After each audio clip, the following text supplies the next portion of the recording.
Here's Charlie Dickens, chapter 65, entitled Bumping Cars.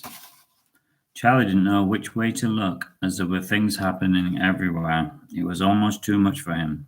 What shall we do next? He asked his mum, and she looked around. Her handbag was full of rotten sweets, and she didn't fancy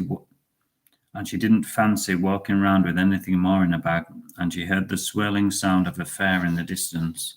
Let's go there, she said, and she grabbed Charlie's hand in excitement. People were queuing up for the rides, and most of them looked terrifying. Neither Charlie nor his mum were keen on paying to be scared out of their wits. The only ride that she could see which looked safe was the bumping cars. They sat together, and Charlie was nervous, but he knew that it was going to be fun, and it was. As soon as they set off, they were rammed from behind by a courting couple. Charlie slammed down on the accelerator. It was a great feeling driving, and he looked up and he saw the sparks following them like lightning with a grudge.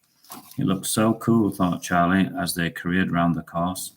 Charlie narrowly avoided a few crashes, and he was getting good at steering, and he felt his confidence begin to soar.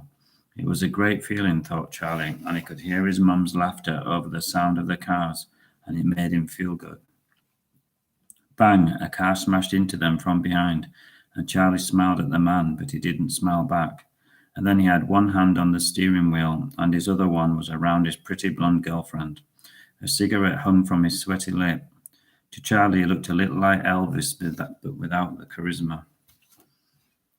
Mary didn't seem to mind, but Charlie had bad vibes about him, and this was confirmed to be true when the youth slammed into them from the side.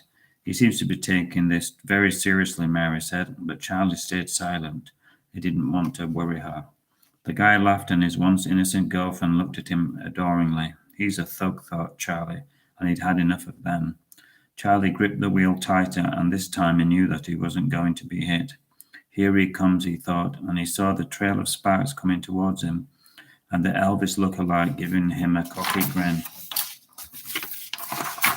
Charlie steered sharply to the left, and this time he grinned as his enemy flew past him and crashed into the barriers. He wasn't smiling as he hurriedly brushed the ash off his girlfriend's new blouse.